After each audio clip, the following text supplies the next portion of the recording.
Hello everyone student, good morning everybody.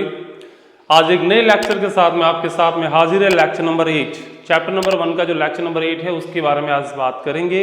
और आज का जो बच्चों हमारा जो टॉपिक है वो टॉपिक है किसी एक समान आवेशित वलय के कारण उसके अक्ष पर एक आपको बिंदु दिया गया है, वहाँ पर विद्युत क्षेत्र आपको निकालना है।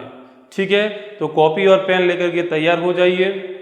और जो जो अपन खुद के जो नोट्स होते हैं, रिटन नोट्स होते हैं, उससे बढ़िया कोई नोट्स नहीं होते हैं। तो आप ट्राई कीजिए खुद से नोट्स बनाने की। फिर भी आपको लगता है कि सर हम नोट्स नहीं बना सकते हैं, तो आप डिस्क्रिप्शन बॉक्स के अंदर लिंक दे रखी है, वहाँ से आप PDF फाइल भी नोट्स की डाउनलोड कर सकते हैं। या फिर आप टेलीग्राम चैनल को ज्वाइन कीजिए, वहाँ से भी आपको PDF फाइल मिल जाएगी। ठीक है, मैं हूँ मंगल सुथार, आप सभी का बहुत बहुत स्वागत करता हूँ आपके अपने प्यारे से खूबसूरत से अच्छे से चैनल मेंटोर मंगल पे। ठीक है, आज का जो टॉपिक है वो टॉपिक है एक समान आवेशित वलय के कारण। एक समान आवेशित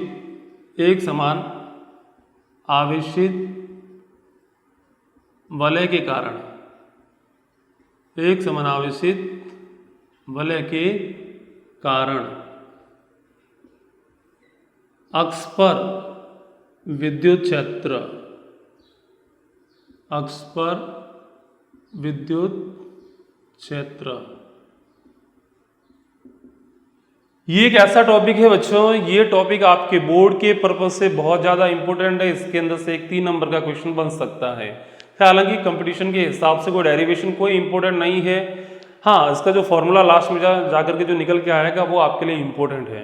तो डेरिवेशन बोर्ड के पर्पज से वेरी वेरी वेरी इंपॉर्टेंट है। 3 नंबर का सवाल एग्जाम के अंदर बन सकता है, तो इसको अपन अच्छे से पढ़ेंगे। ठीक है, ठीक है, चलो स्टार्ट करते हैं। हमारे को बच्चा एक वलय दी गई है, और वलय कैसी है? एक समान आवेशित एक वलय दी गई है जिसकी त्रिज्या कैपिटल R दी हुई है। एक वलय है अपने पास में, जैसे ये वलय है अपने पास में, ये वाली सामने से जब आप वलय को दिखोगे तो ये मतलब एक समान इस तरीके से आपको दिखेगी, और एक समान आवेशित है, यूनिफॉर्मली चार्ज्ड है। ठीक है, यूनिफॉर्मली चार्ज होने का मतलब पूरी वलय पर एक समान रूप से आवेश फैला हुआ है। ऐसी वलय सामने से देखोगे तो इस तरीके से दिखेगी। लेकिन आप यही वलय, ये वलय ऐसे है, यदि यही वलय इस तरीके से होगी तो आपको इस टाइप से दिखेगी, इस तरीके से दिखेगी। यदि आप इस तरीके से कोई वलय दे रखी है तो आपको इस तरीके से दिखेगी, क्योंकि 3D के अंदर इसका जो डायग्राम है वो पॉसिबल ही नहीं, बना नहीं सकते ना। ठीक है ना, तो इस तरीके से आपको वलय दिखेगी। ये वलय है एक समान आवेशित है बेटा। कैसी है? एक समान आवेशित, plus plus plus plus plus plus plus plus plus plus plus plus. हाँ, किसी को मेरी स्पीड धीमी भी लग सकती है, तो YouTube ने एक अच्छा सा फीचर्स दे रखा है नीचे, आप स्पीड को बढ़ा करके भी इस वीडियो को देख सकते हैं। हम वहाँ पे जाकर के थोड़ी मेरी स्पीड ज़्यादा हो जाएगी। एक समान आवेशित वलय के कारण अक्ष पर विद्युत क्षेत्र ऐसे तरीके से आएगा। ठीक है ना, तो आपको क्या करना है, जिसको लगता है कि मेरी स्पीड बहुत धीमी है तो वो अपने स्पीड को बढ़ा करके भी देख सकता है। ठीक है, इसकी जो त्रिज्या है बेटा वो आपको दी हुई है, त्रिज्या आपको दी हुई है, इसकी R दी हुई है। ये इसका सेंटर दिया हुआ है, इसके सेंटर से इसके अक्ष पर, ये इसका अक्ष होगा। अक्ष का कैसे पता करते हैं? जैसे ये हमारे पास में कोई वलय है, फॉर एग्जाम्पल वलय यहाँ पे बेटा मेरे को दिख नहीं रही है कहीं पे भी। ठीक है, आप इस तरीके से समझो, जैसे ये हमारे पास में वलय है, ये इस तरीके से, क्लियर है? इस तरीके से कोई वलय है आपको दे रखी है इसका सेंटर से, तो इस वलय के तल के लंबवत इसके केंद्र से गुजरने वाली जो रेखा होगी इसे इसका अपन अक्ष बोलेंगे। ठीक है, यानी कि ये वलय ऐसे दी हुई है बेटा, इसका सेंटर यहाँ पर होगा, तो इस तल के लंबवत रेखा ये वाली इस तल के लंबवत होगी ना, तो ये वाली रेखा, यानी कि यहाँ पर आप डायग्राम में देखोगे तो आपको ये वाली दिखेगी। ये क्या है? इसका अक्ष है। इस अक्ष पर आपको कोई बिंदु दिया हुआ है बेटा, यहाँ से ये जो दूरी है वो आपको दे रखी है x, सवाल के अंदर कि ये वाली जो डिस्टेंस है बेटा वो दी हुई है x, और यहाँ पर एक बिंदु दिया हुआ है P। इस पॉइंट पर आपको फाइंड आउट करना है इलेक्ट्रिक फील्ड, विद्युत क्षेत्र आपको निकालना है। तो बेटा कैसे निकाले कि देखिए, इस वलय पर बहुत सारे आवेश हैं, लेकिन हमारे को एक फॉर्मूला पता है बेटा कि एक बिंदु आवेश होता है, उस बिंदु आवेश की वजह से हम विद्युत क्षेत्र निकालते हैं। यदि इसकी जगह एक पॉइंट चार्ज होता, एक पॉइंट चार्ज है जैसे ये वाला, ये अपने पास में पॉइंट चार्ज क्यू है, इसकी वजह से यदि पूछा जाता कि आर डिस्टेंस पे इलेक्ट्रिक फील्ड कितना होता है, तो कोई भी गली गली में बच्चा कर रहा है तो है ना, कोई भी बता सकता है सर इसका फॉर्मूला तो ये होता है के क्यू अपन में आर स्क्वायर। मैं भी बता सकता हूँ इसको, है ना, के क्यू अपन में आर स्क्वायर। बट यहाँ पे तो लाला बहुत सारे चार्जेस है ना, यहाँ पे तो बिंदु आवेश नहीं है, वलय पे पूरे वलय पे फैला हुआ आवेश है। तो हम क्या करेंगे, यहाँ पर बिंदु आवेश मान लेते हैं ना, यहाँ पर एक बिंदु आवेश मान लेता हूँ। इस पूरी वलय को यदि मैं छोटे छोटे अल्पांशों में विभाजित करता हूँ, एक छोटा सा अल्पांश यहाँ पे लिया, एक यहाँ पर, यहाँ पर, यहाँ पर, बहुत सारे मैंने यहाँ पर अल्पांश ले लिए। क्लियर है। मैं क्या करूँगा, जैसे एक अल्पांश मैंने यहाँ पे ले लिया, इस अल्पांश पर जो आवेश होगा वो छोटा सा होगा, है ना, इतना सा आवेश होगा, बहुत छोटा सा होगा, ठीक है, जिसे अपन क्या लिख सकते हैं, डी क्यू चार्ज लिख सकते हैं। पूरी वलय पे जो आवेश दिया गया है वो कितना दिया हुआ है, कैपिटल क्यू। तो इस पे जो आवेश होगा आप उसे क्या लिखोगे, डी क्यू लिख सकते हो। क्लियर है ना। यहां पर भी होगा डी क्यू। अरे छोटे छोटे बहुत सारे यहां पर आप बिंदु आवेश बना सकते हो, और प्रत्येक बिंदु आवेश की वजह से यहां पर आने वाला विद्युत क्षेत्र ज्ञात करो।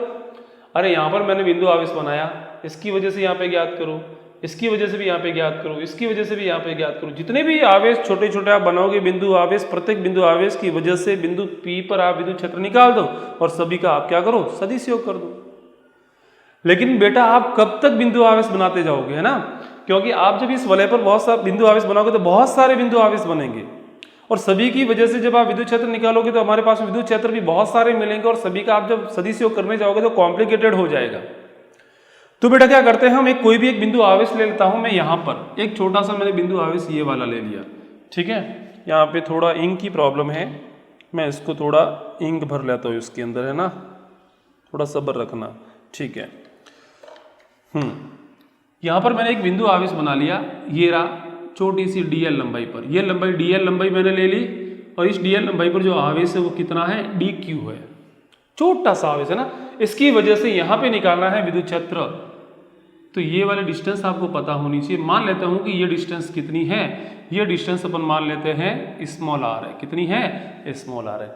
अब इस छोटे से बिंदु आवेश की वजह से r दूरी पर एक बिंदु P दिया गया है, यहाँ पर मैं विद्युत क्षेत्र निकाल सकता हूँ। तो लिखेंगे इस अल्पांश को मैंने नाम दे दिया a, तो मैं लिखूंगा a अल्पांश के कारण, a अल्पांश के कारण, a अल्पांश के कारण P पर विद्युत क्षेत्र,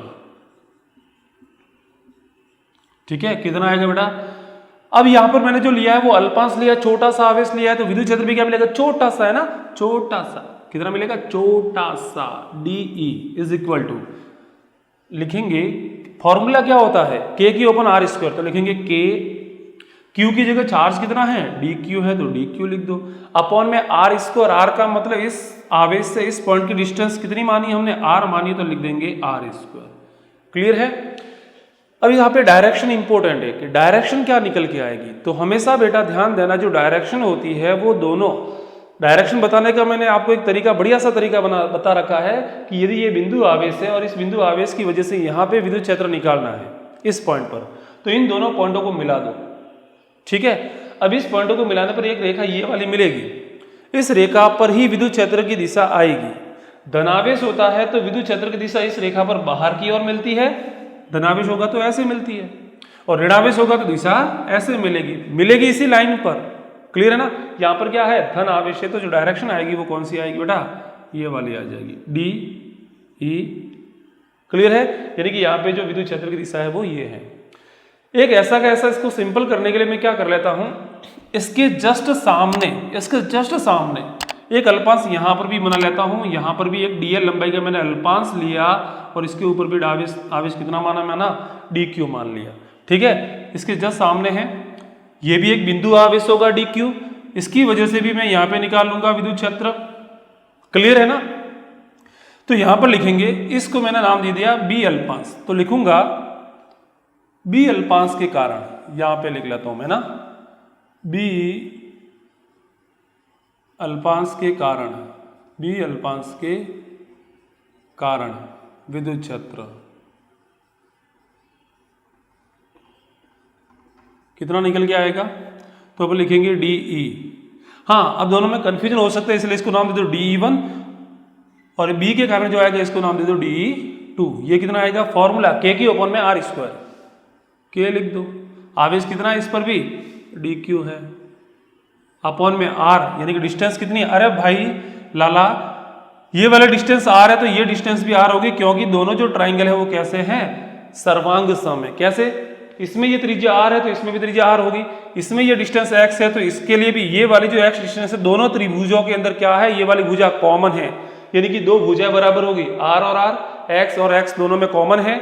और यहाँ पे देख सकते हैं ये वाला एंगल 90 है तो ये वाला एंगल भी 90, यानी कि दो भुजाएं बराबर है, एक एंगल बराबर है, यानी कि भुजा कोण भुजा नियम से हम कह सकते हैं कि दोनों त्रिभुज कैसे है सर्वांग सम है, और सर्वांग सम होंगे तो उनकी भुजाएं भी क्या होगी दोनों की आपस में बराबर होगी, तो ये आर होगी तो ये भी कितनी होगी आर होगी, यानी कि यहाँ पे लिख दूंगा आर स्क्वायर। अब आते हैं डायरेक्शन की बात करते हैं, डायरेक्शन कैसे निकल के आएगी। देखिए ये बिंदु आवेश है, यहाँ पे निकालना है तो दोनों को मिला दो तो लाइन ये वाली आपको मिलेगी, इसकी वजह से यहाँ पे जो विद्युत क्षेत्र आएगा इसी लाइन पर आएगा, धनावेश होता है तो बाहर की ओर आता है, ऋणावेश होता है तो अंदर की ओर आता है। यहाँ पे क्या दिया हुआ बेटा धनावेश दिया हुआ है तो डायरेक्शन क्या मिलेगी बाहर की ओर, ये कौन सा आ जाएगा हमारे पास में D2 आ जाएगा। क्लियर है, हमारे पास में दो विद्युत क्षेत्र आ गए, D1 नीचे की ओर D2 ऊपर की ओर।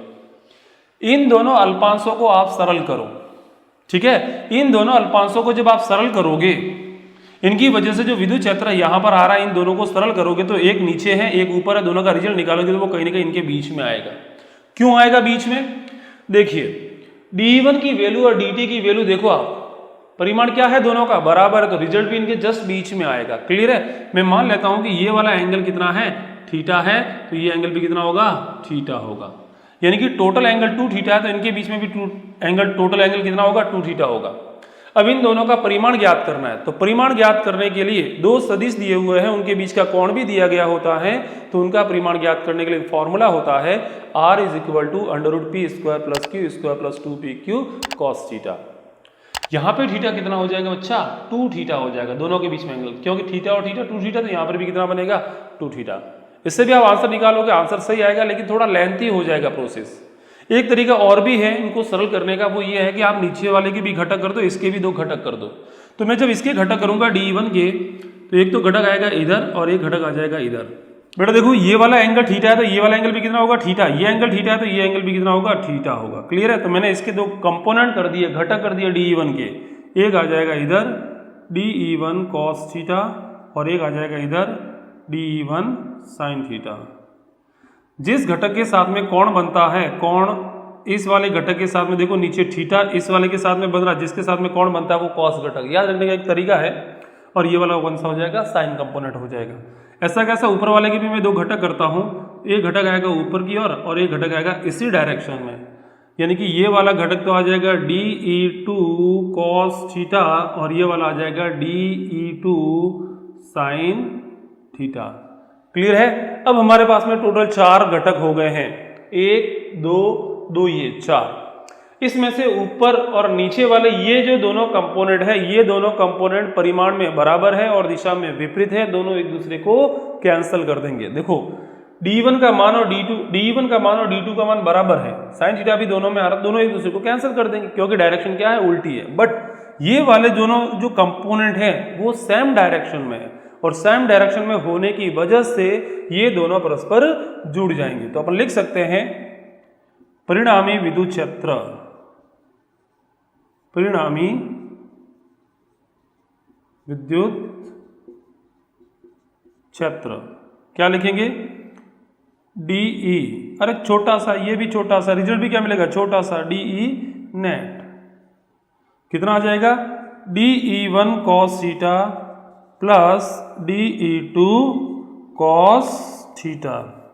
अब E1 और E2 क्या है दोनों बराबर हैं, यानी कि मैं इस DE2 की जगह DE1 लिख सकता हूं, तो ये भी DE1 cos थीटा बनेगा, ये भी DE1 cos थीटा बनेगा, तो टोटल हो जाएगा, टोटल जो बेटा हो जाएगा वो हो जाएगा 2DE1 cos थीटा, टोटल ये वाला हो जाएगा। यहाँ पे D1 की वैल्यू रखेंगे, cos थीटा की वैल्यू रखेंगे और आंसर को निकालेंगे, फाइंड आउट करेंगे, यहां से सिंपल हो जाएगा। ठीक है, लिख दिया क्या कॉपी में, अच्छा रब कर दूं क्या, ठीक है। डायग्राम को नहीं मिटाएंगे, डायग्राम की तो हमारे को जरूरत पड़ेगी। ये लाला बोल रहा है कि सर डायग्राम क्यों नहीं मिटा रहे हो आप, ये क्यों मिटा रहे हो? अरे गधे, डायग्राम थोड़ी ना मिटा सकते हैं ना, डायग्राम तो आगे भी जरूरत पड़ेगी इसकी। ठीक है, D E net is equal to 2DE1 cos theta. DE1 की वैल्यू रखो, DE1 की वैल्यू क्या थी? K DQ अपॉन में K DQ अपॉन में R स्क्वायर और cos थीटा। ये था हमारे पास में DE नेट निकल के आया। ठीक है, इसी प्रकार से आप क्या करोगे, ये इन दोनों की वजह से आया है। ऐसा का ऐसा एक घटक यहां पर लोगे, यहां पर, तो एक घटक इसके जस्ट सामने भी तो होगा कंपोनेंट। अरे भाई, जो अल्पांश है, जब एक अल्पांश यहां पर लोगे तो एक अल्पांश इसके सामने भी होगा। इन दोनों को भी सरल करोगे तो डायरेक्शन आपको यही मिलेगी। फिर एक अल्पांश यहां पर लोगे तो एक अल्पांश इसके जस्ट सामने भी होगा। इन दोनों को जब सरल करोगे, इन दोनों का जो भी विद्युत क्षेत्र आएगा उन दोनों को सरल करोगे तो इसकी भी जो रिजल्ट आएगा वो इस डायरेक्शन में मिलेगा। यानी कि यहाँ पर बहुत सारे अल्पांश बनाए जा सकते हैं, यानी कि दो दो अल्पांशों के जोड़े बनाए जा सकते हैं। और जब दो दो अल्पांशों के जोड़े बना करके जब उनका विद्युत क्षेत्र निकाला जाता है तो वो विद्युत क्षेत्र इसी डायरेक्शन में मिलता है। ठीक है, तो यहाँ तो एक तरीका आपके पास में ये भी हो सकता है, दो दो अल्पांशों के जोड़े बनाओ, उनकी वजह से निकालते जाओ, लास्ट में जाकर के सभी का जोड़ कर देना। या फिर एक तरीका ये भी है कि आप दो अल्पांशों का जोड़ा बना दो, इनका जो रिजल्ट आ रहा है वो निकाल दो, फिर इसका योग करना है तो समाकलन कर दो। आप समाकलन कहाँ से कहाँ तक करोगे? यहाँ से लेकर के यहाँ तक करोगे। क्यों? कोई बोल सकता है सर समाकलन तो यहाँ से लेकर के यहाँ तक करेंगे। अरे भाई, ऐसे थोड़ी ना हो सकता है, आपको यहाँ से यहाँ तक करना है। क्लियर है? क्योंकि जब आप यहाँ से यहाँ तक समाकलन करोगे तो जब यहाँ से यहाँ तक अल्पांश लोगे तो एक अल्पांश तो इसके साथ में ऑटोमेटिकली आप लेते जा रहे हो, क्योंकि आपने दो दो के जोड़े बनाए हैं। ठीक है ना? यानी कि ये जो रिजल्ट आया है वो दो अल्पांशों की वजह से आया है। तो आपको जब लिमिट लगाएगा तो आधे रिंग के लिए ही लगाओगे, क्योंकि आधे रिंग तो ऑटोमेटिकली उसके साथ में जुड़ जाएगी। और जब एक अल्पांश यहाँ पर लोगे तो एक अल्पांश ऑटोमेटिकली उसके साथ में लेना पड़ेगा आपको, है ना? एक तरीका तो ये भी हो गया। या फिर दूसरा तरीका ये भी हो सकता है आपके पास में, कोई बोलेगा नहीं सर यदि अकेला होता तो, अरे ये तो दोनों की वजह से आया ना, केवल एक अल्पांश लेता तो इसका आधा आता कि नहीं, एक अल्पांश लेता तो इतना आता। फिर आपको जब लिमिट लगानी होती पूरी वलय की वजह से निकालना होता तो फिर इंटीग्रेशन करते तो आपको यहां से यहां तक समाकलन करना पड़ता पूरा। क्लियर है? तो मैं क्या कर रहा हूं, दो दो के जोड़े बना करके कर रहा हूं, तो समाकलन जब करूंगा तो लिमिट यहां से यहां तक ही लगाऊंगा केवल। क्लियर है? तो ये यहां तक हो गया। आगे सॉल्व करते हैं इसको। यहां पर r की वैल्यू निकाल लेते हैं, cos थीटा की वैल्यू निकाल देते हैं और इक्वेशन के अंदर रखते हैं। देखिए ट्रायंगल बनाता हूं, ये बिंदु है O, ये बिंदु है A और ये बिंदु है P। तो लिखेंगे ट्रायंगल AOP में क्या लिखेंगे? r square is equal to, अरे ये क्या है? कर्ण। ये क्या है? लंब। ये क्या है? आधार। कर्ण स्क्वायर बराबर लंब स्क्वायर प्लस आधार स्क्वायर। तो ये हमारे पास में r की वैल्यू आ गई, r स्क्वायर की वैल्यू आ गई। यदि आपको r चाहिए तो r कितना आ जाएगा? r square plus x square की पावर 1/2 आ जाएगा। क्लियर है? ठीक है। अब हमारे को cos थीटा भी चाहिए। cos थीटा का बेटा फॉर्मूला क्या होता है? cos थीटा का फॉर्मूला होता है आधार बटा कर्ण, और आधार पे क्या है? x है, और कर्ण पे क्या है? r है। तो x की वैल्यू रखेंगे, r की वैल्यू यहाँ से निकल चुकी है कितनी? r square plus x square की पावर 1/2। यहाँ से आ गया cos थीटा, यहाँ से आ गया r स्क्वायर। cos थीटा की जगह cos थीटा की वैल्यू रखो, r स्क्वायर की वैल्यू रख दो, आंसर आ जाएगा। तो यहाँ पर लिखेंगे DE net 2k dq upon में r स्क्वायर की जगह ये रख दो, r square plus x square. cos theta की वैल्यू ये रख बेटा, ठीक है ना? ये रखेंगे अपन x अपॉन में r square plus x square की पावर 1/2 रखेंगे। इसको सॉल्व करो तो आएगा DE net is equal to 2k dq x upon में, इसकी पावर देखो 1 है, इसकी पावर कितनी है? 1/2 है। इनका आधार समान है, घातें जुड़ जाएगी। ये घात कितनी है? आखी। ये कितनी है? आधी। आखी और आधी कितनी हुई बेटा? अरे डेड, r स्क्वायर प्लस, और ये हमारे पास में आंसर आ गया। क्लियर है? तो ई नेट जो निकल के आएगा वो ये वाला DE नेट ये निकल के आएगा। ये दो अल्पांशों की वजह से आया है। बेटा रब कर दूं क्या इसे? लिख दिया कॉपी में, ठीक है।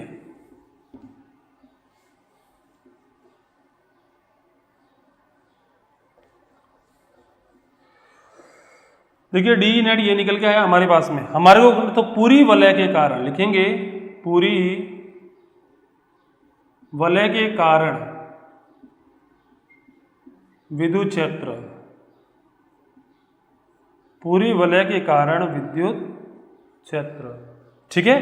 कितना आएगा? तो इंटीग्रेशन करना पड़ेगा इसका, integration 2k D Q x upon में are square plus x square की पावर 3/2।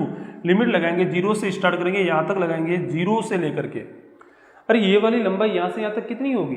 अरे पूरी वलय की जो लंबाई होती है यानी कि परिधि 2πr होती है, हमारे को केवल यहाँ से यहाँ तक करना है, तो जीरो से πr लिखेंगे लिमिट, क्योंकि दो दो के जोड़े बना रहे ना, एक एक का जोड़ा केवल एक ही अल्पांश लेते और उसकी वजह से निकालते तो जीरो से लेकर के 2πr करते। बट यहाँ पर आप दो दो के जोड़े बना रहे हो, तो जब यहाँ से यहाँ तक समाकलन करोगे तो ये वाला जो अल्पांश है वो ऑटोमेटिकली उसके साथ में जुड़ जाएगा। क्लियर है? तो ये हमारे पास में आ गया ई नेट, ठीक है। इसको सॉल्व करते हैं आगे। अब यहाँ पर डी क्यू क्या है? आपको डी क्यू निकालना पड़ेगा। डी क्यू क्या है? बिंदु आवेश है। अब ये बिंदु आवेश कैसे निकालेंगे? ये जो डी क्यू आवेश है, बिंदु आवेश है, वो डी एल लंबाई पर है, और आपको ये दिया गया है कि पूरी जो वलय है, इस पूरी वलय पर जो आवेश है वो कैपिटल क्यू है। कितना बेटा? कैपिटल क्यू है, ठीक है। तो अपन यहाँ पे डी क्यू की वैल्यू निकालते हैं। हमारे को दी गई है पूरी वलय पर, यहां से लेकर के यहां तक टोटल आवेश कैपिटल क्यू दिया गया है, तो यहां से यहां तक टोटल लंबाई कितनी होगी बेटा? अरे टोटल लंबाई कितनी होगी? बोल हाँ या ना, क्या होगी? अरे 2πr पर आवेश कितना है? पर आवेश कितना है? बोल क्यू। तो एकांक लंबाई पर कितना आएगा? अरे छोटी क्लासों में सवाल किए होंगे ना पेन वाले। अरे 5 पेन का मूल्य 10 रुपया है, तो एक पेन का मूल्य कितना हुआ? 2 रुपया ना। कैसे निकाला आपने? 5 का डिवाइड किया होगा ना। तो मैं कह रहा हूं कि इतनी लंबाई पर इतना आवेश है, तो एक पर कितना आएगा? एकांक लंबाई पर जो आवेश आएगा वो आएगा बेटा Q अपॉन में, और इसी को बोला जाता है लैम्बडा, रेखीय आवेश घनत्व कहते हैं। इसको आगे देखेंगे अपन, गाउस का नियम पढ़ाऊंगा उससे जस्ट पहले। तो Q अपॉन में 2πr आ जाएगा। क्लियर है? तो ये एकांक लंबाई पर है। हमारे को तो निकालना है dl लंबाई पर ये आवेश कितना है, dq निकालना है। तो अपन लिखेंगे dl लंबाई पर जो आवेश आएगा उसको निकाल लेते हैं, ठीक है ना। उसको लिखेंगे अपन dl लंबाई पर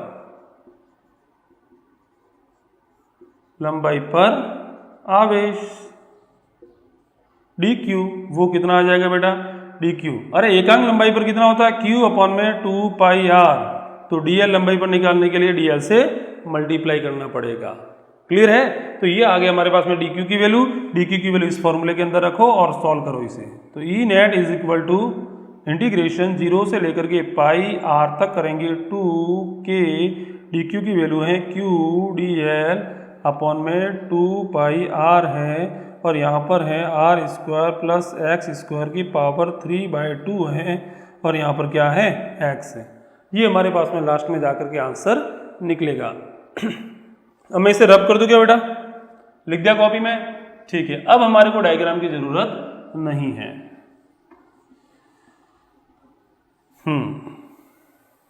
इसको सॉल्व करना है और कुछ नहीं करना है, मैथमेटिकल प्रोसेस है, आगे तो बहुत सिंपल है। तो E net is equal to निकल के आ जाएगा। देखिए इंटीग्रेशन करेंगे तो, अरे लंबाई का कर रहे हैं ना, लिमिट क्या है? लंबाई की दे रखी है 0 से πr, तो यानी कि इसका इंटीग्रेशन होगा। ये 2 क्या रहेगा? कांस्टेंट, k भी कांस्टेंट, q भी कांस्टेंट, x भी कांस्टेंट, ये आ जाएंगे बाहर। 2 हो गया बाहर, k आ गया बाहर, q भी आ गया बाहर, x भी आ गया बाहर, अपॉन में नीचे जो है 2πr ये भी बाहर आ जाएगा, और अंदर लिखा हुआ है r स्क्वायर एक्स स्क्वायर की पावर 3/2 ये भी बाहर आ जाएगा। अंदर बचेगा dl और लिमिट है 0 से लेकर के πr तक। क्लियर है? 2 से 2 कैंसिल हो जाएगा, तो यहां से मिलेगा हमारे को ई नेट, यहां से आ जाएगा E net is equal to k q x upon में πr r square plus x square की पावर 3/2, और यहाँ पे लिखा हुआ है 1 का integration with respect to l क्या मिलेगा? l मिलेगा, ठीक है ना, l मिलेगा यहाँ पर। और आपको लिमिट लगानी है। एल की जगह पहले पाई आर रखोगे, फिर माइनस करोगे, फिर जीरो करोगे, तो आंसर क्या आएगा? पाई आर माइनस जीरो, यानी कि पाई आर। तो यहाँ से पाई कैंसिल हो जाएगा, आर से आर कैंसिल हो जाएगा। तो जो हमारे को बेटा जो आंसर मिलेगा वो आंसर ये वाला मिलेगा, E net is equal to k q x upon में are square plus x square की पावर 3/2। और यही किसी एक समान आवेशित वलय के कारण उसके अक्ष पर उत्पन्न विद्युत क्षेत्र का मान है। ठीक है, के क्यू एक्स अपॉन में are square plus x square under root, मतलब अंदर आप ब्रैकेट बनाओगे 3/2 लिखोगे। ये आपको रिजल्ट डायरेक्ट, यदि कंपटीशन की तैयारी करो, आईआईटी या नीट की तैयारी कर रहे हो, तो आपको ये फॉर्मूला डायरेक्ट याद होना चाहिए। क्लियर है? के क्यू एक्स अपॉन में are square plus x square की पावर 3/2। ठीक है, अब देखिए यहां से अलग अलग कंडीशन देखेंगे अपन, अलग अलग कंडीशन देखेंगे, विशेष स्थितियां देखेंगे, विशेष स्थितियां देखेंगे। पहले जो स्थिति देखेंगे अपन वो देखेंगे, यदि बिंदु अक्ष पर है, P बिंदु कहाँ है? केंद्र पर है, सॉरी, यदि P बिंदु केंद्र पर हो, सेंटर पर ही हो बिंदु, तो क्या होगा फिर? अरे सेंटर पर जब होगा, जैसे ये वलय है, मैं कह रहा हूं कि बिंदु यहीं पे दिया हुआ, तो x की वैल्यू तो होगी नहीं, x तो कहाँ होगा? जब इससे दूर होगा तभी तो होगा ना x, यानी कि x कितना है? 0 है। जब x की वैल्यू आप 0 रखोगे, यानी कि x बराबर 0 रखने पर, x बराबर 0 रखो बेटा, x बराबर 0 रखने पर तो आंसर मिलेगा E सेंटर पे वो मिलेगा के क्यू, x की वैल्यू रखो 0, तो 0 अपॉन में x की वैल्यू 0 रखो, यानी कि पूरी वैल्यू क्या बन जाएगी? 0 बनेगी, यानी कि सेंटर पे जो विद्युत क्षेत्र होता है वो कितना होगा बेटा? 0 होगा। क्लियर है? दूसरा पॉइंट बन सकता है कि आपको ये जो पॉइंट दिया हुआ है x, ये बहुत ज्यादा डिस्टेंस पे है, x की वैल्यू उसकी जो त्रिज्या है उसके कंपैरिजन में बहुत ज्यादा है। यदि ऐसा हो जाए, यदि x is very very greater than r हो, तो फिर क्या होगा बेटा? तो क्या होगा? मैं कह रहा हूं कि ये छोटी वैल्यू है, ये बहुत बड़ी वैल्यू है, इस बहुत बड़ी वैल्यू के अंदर छोटी वैल्यू को जोड़ो, कोई फर्क नहीं पड़ेगा। जैसे आपके पास में ये समुद्र है, समुद्र के अंदर आपने एक लोटा पानी का डाल दिया, समुद्र समुद्र ही रहेगा, है ना? ऐसा नहीं है कि थोड़ा समुद्र से कुछ बड़ा हो जाएगा ना, कोई फर्क नहीं पड़ेगा, है ना? तो अपन लिख सकते हैं r square plus x square is approximately क्या होगा? एक्स स्क्वायर होगा। इसको जोड़ो या मत जोड़ो कोई फर्क नहीं पड़ेगा, क्योंकि बहुत छोटी वैल्यू है। तो यहां से आंसर आएगा E is equal to k q x upon में, इसको यहां से हटा दो, एक्स स्क्वायर, ये तो 0 बन गया ना, एक्स स्क्वायर की पावर 3/2 से 2 कैंसिल हो जाएगा, यानी कि यहां पर आएगा एक्स क्यूब आएगा, और इसे आप कैंसिल करोगे तो आंसर निकल के आ जाएगा के क्यू अपॉन में एक्स स्क्वायर। यानी कि यदि वलय छोटी है, यानी कि उसकी जो त्रिज्या बहुत छोटी है और बिंदु जो x है, मतलब जो P बिंदु है वो बहुत ज्यादा डिस्टेंस पर है, तो वलय जो है उस बिंदु के लिए, एक P बिंदु के लिए वलय किसका काम करेगा? एक बिंदु आवेश का काम करेगा, और बिंदु आवेश की वजह से भी विद्युत क्षेत्र कितना होता है? के क्यू अपॉन में एक्स स्क्वायर। तो ये आंसर निकल के आएगा। क्लियर है? तो ये था किसी एक समान आवेशित वलय की वजह से अक्ष पर उपस्थित किसी बिंदु P पर विद्युत क्षेत्र की वैल्यू। अब इसके बेस पे जो आपका न्यूमेरिकल बनता है वो कैसा बनता है उसको देखते हैं।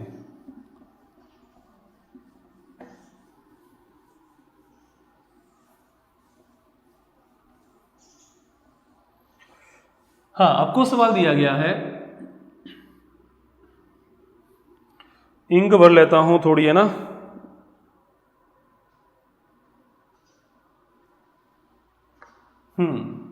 आपको एक क्वेश्चन दिया हुआ है बेटा, क्वेश्चन दे रखा है कि एक वलय है, ठीक है, एक्स का वह मान ज्ञात कीजिए जहां पर विद्युत क्षेत्र का मान जो है वो मैक्सिमम होगा।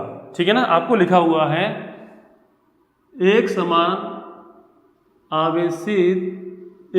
आवेशित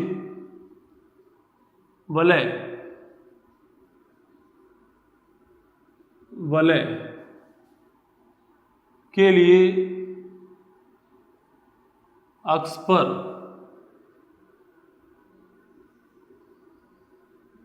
उपस्थित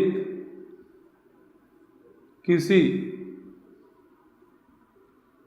x दूरी पर विद्युत क्षेत्र का मान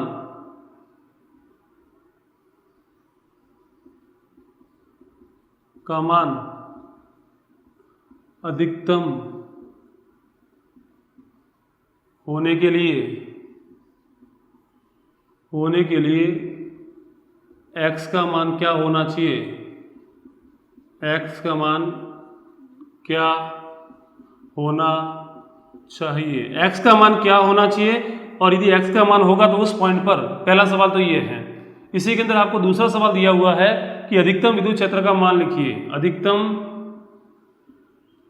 विद्युत क्षेत्र कितना होगा, उसी पॉइंट पर, उसी x दूरी पर अधिकतम विद्युत क्षेत्र कितना होगा, ये पूछा गया है। और तीसरा सवाल है आपको E तथा R के मध्य या E तथा X के मध्य ग्राफ खींचिए। ये सवाल फटाफट से कॉपी में बेटा लिखो, राइट डाउन करो फटाफट, फिर मैं इसको रब करता हूं। ठीक है ना, लिख दे बेटा सवाल। ठीक है, इसको समझते हैं सवाल को, है ना। आपको एक वलय दी हुई है, ये वाली। इस वलय की वजह से सेंटर पे जो विद्युत क्षेत्र होता है वो क्या होता है, सेंटर पे जो विद्युत क्षेत्र होगा x बराबर 0 पर कितना होगा, 0 होगा। जैसे जैसे आगे बढ़ोगे विद्युत क्षेत्र की वैल्यू बढ़ती जाएगी। एक ऐसा पॉइंट मिलेगा x का मान एक ऐसा मिलेगा, जैसे जैसे बढ़ोगे x की वैल्यू बढ़ती जाएगी। एक ऐसा पॉइंट मिलेगा जहां पे विद्युत क्षेत्र ज्यादा होगा। तो आपको उस x की वैल्यू निकालनी है कि x का मान क्या होगा ताकि विद्युत क्षेत्र अधिक से अधिक मिले। और अधिक से अधिक मिलेगा तो कितना मिलेगा, उस विद्युत क्षेत्र का मान कितना होगा वो भी आपको ज्ञात करना है। डिस्टेंस भी ज्ञात करनी है, x का मान भी ज्ञात करना है और विद्युत क्षेत्र भी ज्ञात करना है कितना होगा। और उसके बाद में आपको ग्राफ बनाना है E तथा x के बीच में कि जैसे जैसे आगे बढ़ेंगे x के साथ में E की वैल्यू कैसे चेंज होती है। ठीक है, स्टार्ट करते हैं इसको। ठीक है, देखिए हमारे को पता है कि यहाँ से x दूरी पर मान लेते हैं कि वो दूरी कितनी है x, और यहाँ पर जो विद्युत क्षेत्र होता है P बिंदु पर वो कितना होता है, अभी हमने डेरिवेशन पढ़ा है, वो होता है E = KQX अपॉन में R² प्लस x² की पावर 3/2 बेटा, होता ना ऐसे ही। ठीक है, ये मान मैक्सिमम होना चाहिए। देखो एक मैथमेटिक्स के अंदर टॉपिक है मैक्सिमा एंड मिनिमा, अधिकतम मान तथा न्यूनतम मान। कोई भी यदि किसी भी भौतिक राशि का आपको फॉर्मूला पता है और आपको उसका अधिकतम मान या न्यूनतम मान ज्ञात करना है तो आप उसका अवकलन कीजिए और अवकलन को 0 के बराबर लिखिए। देखिए जैसे जैसे आप आगे बढ़ोगे x की वैल्यू चेंज होगी, x की वैल्यू चेंज होगी तो E का मान भी चेंज होगा। यानी कि जो E की वैल्यू है वो x पर डिपेंड करती है। जैसे जैसे x चेंज होगा वैसे वैसे E चेंज होगा।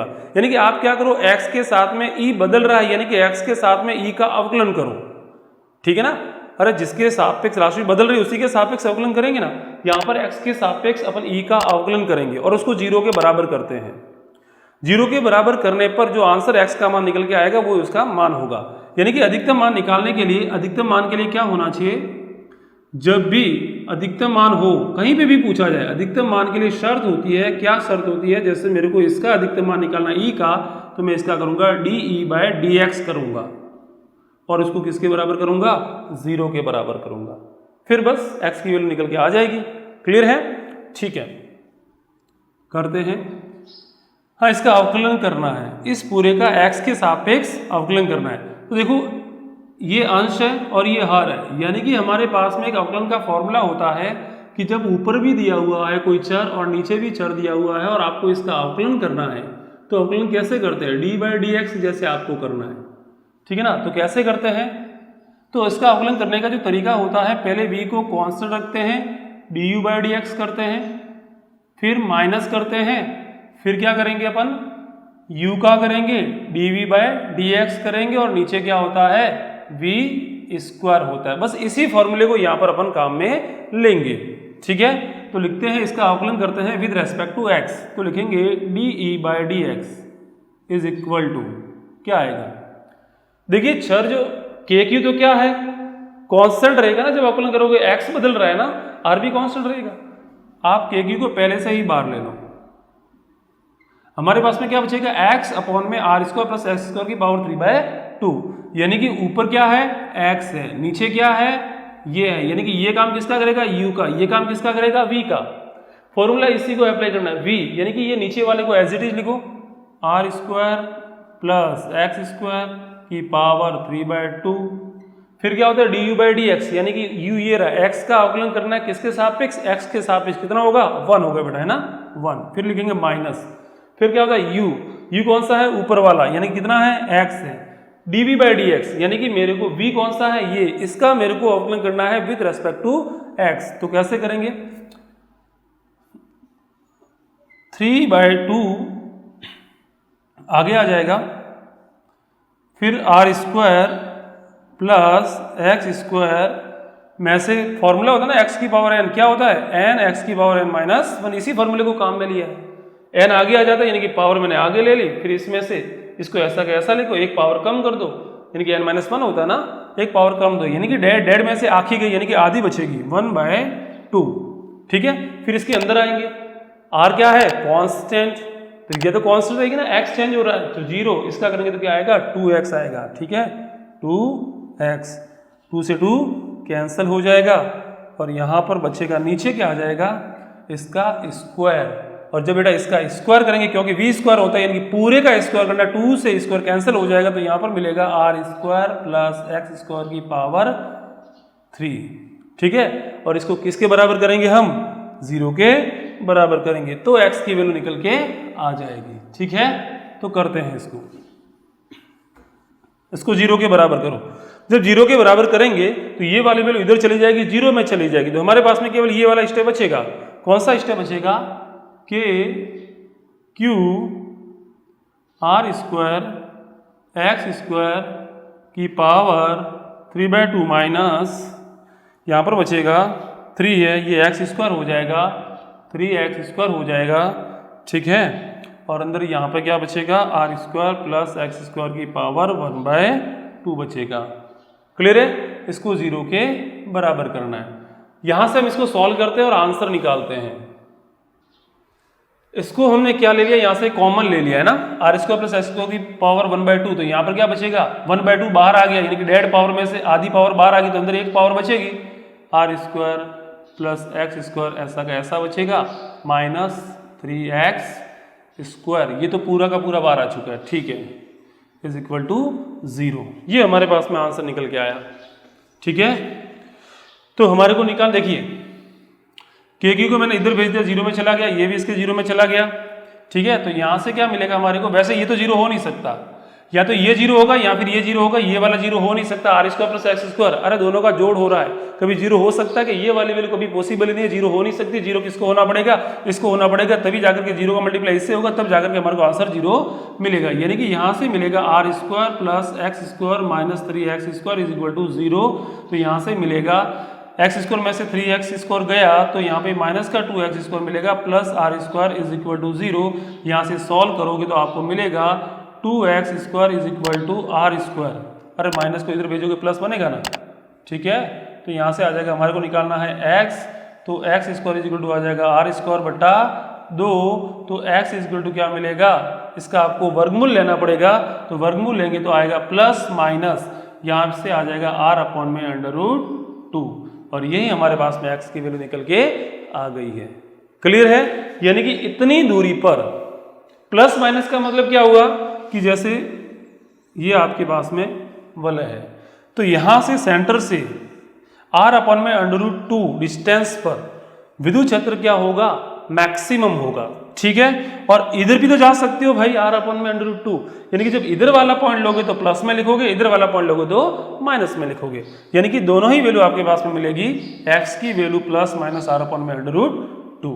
ठीक है, ये तो डिस्टेंस हमारे को मिल गई कि सेंटर से इतनी डिस्टेंस पे विद्युत क्षेत्र मैक्सिमम होगा, लेकिन उसकी वैल्यू कितनी होगी, मैक्सिमम तो होगा x इक्वल टू इतनी डिस्टेंस पे, लेकिन उसकी वैल्यू कितनी होगी वो वैल्यू हमारे को निकालनी है। चलिए ठीक है, हमारे पास में फॉर्मूला होता है, उस फॉर्मूले के अंदर वैल्यू को रखते हैं। तो दूसरा जो इसका क्वेश्चन था उसको सॉल्व करते हैं। इसी का दूसरा मैं इंक भर लेता हूं ना बेटा।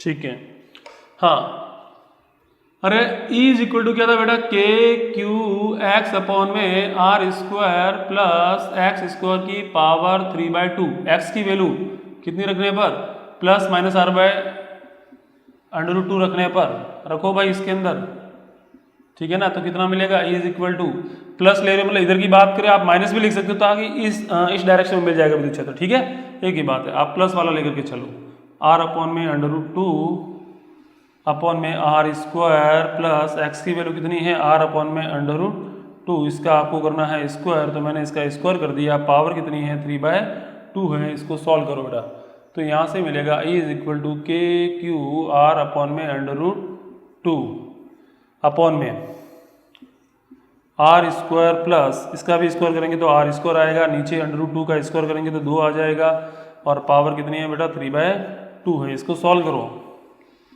इसको सॉल्व करेंगे तो आएगा के क्यू आर अपॉन में √2 आ जाएगा नीचे, और यहाँ से मिलेगा आपको, यहाँ से कितना मिलेगा बेटा, यहाँ से मिल जाएगा आपको 2, यहाँ से मिल जाएगा 3r स्क्वायर, तो यहाँ से आ जाएगा 3/2।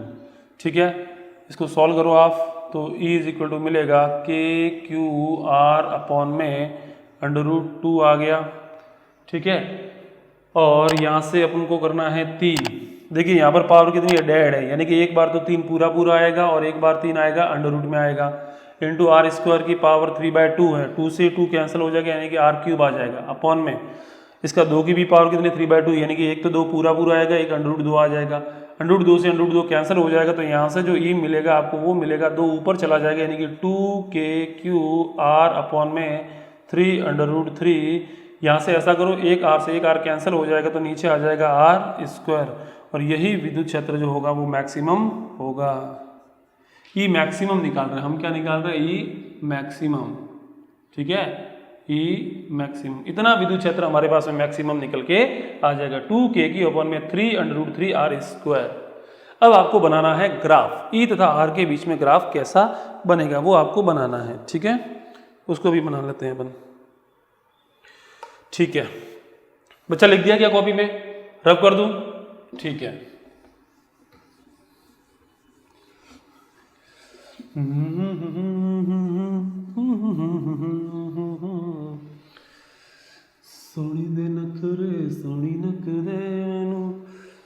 ठीक है, अगला जो अपना है ई तथा आर के मध्य ग्राफ, ई तथा आर के मध्य ग्राफ, आर के मध्य ग्राफ। चलो ग्राफ बनाते हैं। यहां पर लेना है आपको ई की वैल्यू, और यहां पर लेना है आपको, सॉरी एक्स दिया हुआ तो एक्स के मध्य ग्राफ बनाना है। ठीक है, देखिए एक्स की वैल्यू को ध्यान रखो आप, जब एक्स की वैल्यू 0 होगी, यानी कि अक्ष पे बात करें तो विद्युत क्षेत्र कितना निकलेगा 0। मैं ज्यादा डिस्टेंस की बात करूं कि एक्स की वैल्यू इन्फिनिटी होगी, तो उस कंडीशन में ई की वैल्यू भी क्या मिलेगी 0, यानी कि एक्स की वैल्यू 0 होने पर भी 0 होगा, एक्स की वैल्यू बहुत ज्यादा होने पर भी 0 होगा, इन्फिनिटी पे जाकर के। क्लियर है, और हमें पता है कि एक्स की value plus minus r upon √2 पे क्या होता है, ई होता है, वो मैक्सिमम होता है। क्लियर है, और कितना होता है 2k अपॉन में 3√3r² होता है।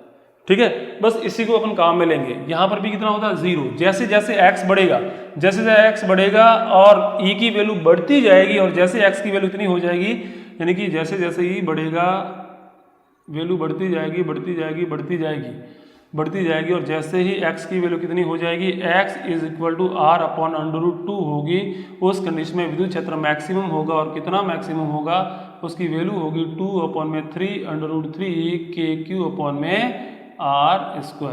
उसके बाद में वापस से वैल्यू घटने लगेगी, और लास्ट में जाकर के इन्फिनिटी पे जाकर के कितनी हो जाएगी 0 हो जाएगी। इस तरीके से आपको एक ग्राफ मिलेगा ई तथा एक्स के मध्य, इन्फिनिटी पे जाकर के 0 होगी, है ना, इन्फिनिटी पे जाकर के इस तरीके से। क्लियर है, तो ये आपको ग्राफ मिलता है ई तथा एक्स के मध्य।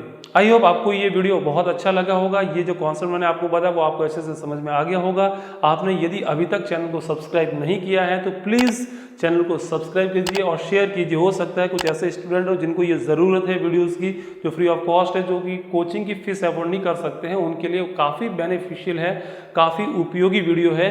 तो प्लीज़ ज़्यादा से ज़्यादा इसे शेयर कीजिए। Thank you.